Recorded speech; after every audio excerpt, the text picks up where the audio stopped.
अस्सलाम वालेकुम उस्मान। काफ़ी सारी लैंग्वेजेस से गो थ्रू हैं, Spanish language, Japanese, German. Japanese का फिर से मैं बात करूँगा। जैपनीज़ इसलिए कि अभी हम लोग जैपनीज़ ही से गो थ्रू हो रहे हैं और अभी हम लोगों का 17th डे है।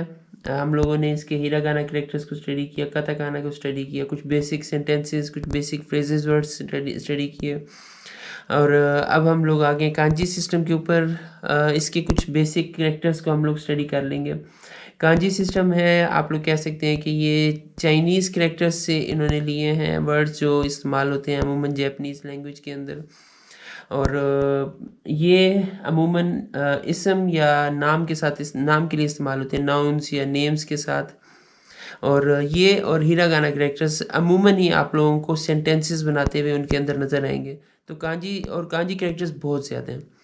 जिस तरह काताकाना और हिरागाना कैरेक्टर्स हैं कि वो इतने ज़्यादा नहीं हैं, लेकिन इस तरह नहीं है। कांजी सिस्टम का कैरेक्टर्स बहुत ज़्यादा हैं, तो उनकी जितनी ज़्यादा आप लोग प्रैक्टिस करेंगे उतना ज़्यादा आप वो कैरेक्टर्स याद कर सकते हैं। अभी इनिशियली हम लोग 5 कांजी कैरेक्टर्स को स्टडी कर लेते हैं जो बेसिक कांजी कैरेक्टर्स हैं और कहीं ना कहीं आप लोगों को जैपनीज़ लैंग्वेज में वो पढ़ने को मिल सकते हैं। तो वो आप लोग मेरे साथ स्टडी करें, हम लोग मिल के सीखते हैं। इसमें फर्स्ट है नीची, सन, डे। नीची सन या डे के लिए इस्तेमाल होगा। नीची सन के लिए इस्तेमाल हो रहा है और आप लोग अगर जापानीज़ लैंग्वेज में देखें तो जापान के लिए वो वर्ड यूज़ करते हैं नीहोन, यानी ओरिजिन ऑफ द सन। तो नीहोन में नी भी सन को ही रिप्रेजेंट कर रहा है। इसको याद रखने के लिए आप लोग मैच कर सकते हैं, इसके जो बॉक्सेस हैं उसको सन के साथ सन के शेप के साथ मैच कर सकते हैं। तो इस तरह आपको याद रह सकता है कि किस तरह ये लिखा जाता है, नीची सन या डे। सेकंड है इसके बाद गत्सु, मून, मंथ।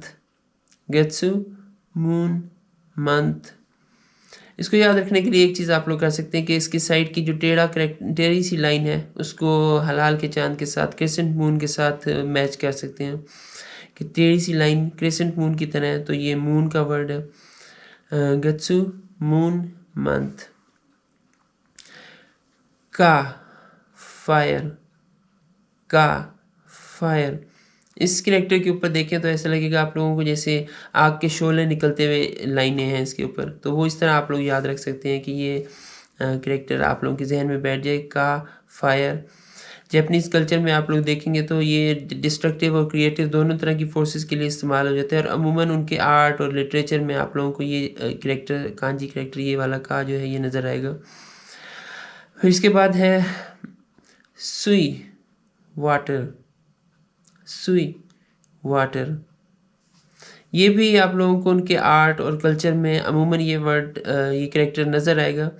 आप लोग देख सकते हैं उनकी जो सेरेमनीज़ होती है, T ceremonies, Japanese T ceremonies, जिसके अंदर वो इकट्ठे बैठते हैं और ग्रीन टी पीते हैं मिल के। उसके अंदर उससे रिलेट करता हुआ ये वर्ड आप लोग, ये कैरेक्टर आप लोगों को नज़र आएगा। इसके अलावा उनके आर्ट ऑफ बोनसाई, जो बोनसाई छोटे ट्रीज़ बनाने का एक आर्ट है, उससे रिलेटेड ये कैरेक्टर आप लोगों को अक्सर नज़र आएगा जैपनीज़ कल्चर के अंदर। फिर उसके बाद है मोकू, ट्री। मोकू, ट्री। इस कैरेक्टर को याद रखने के लिए एक चीज़ कह सकते हैं आप लोग कि आप लोग देखें इसकी जड़ें निकल रही हैं और ऊपर से एक तना निकल रहा है।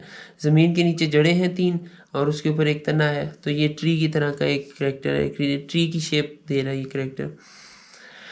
टिप्स में फिर यही है, दोबारा से आप लोगों के साथ यही चीज़ शेयर करूँगा कि बार बार इन कैरेक्टर्स को लिखने की कोशिश करें। जितना ज़्यादा लिखेंगे आप लोगों को शायद अंदाज़ा होगा कि हमारे मसल्स की भी एक मेमोरी होती है। जितना ज़्यादा आप लिखेंगे ये हमारी मसल्स की मेमोरी में चला जाएगा, उतना ज़्यादा फ्लुएंट हो जाएगा।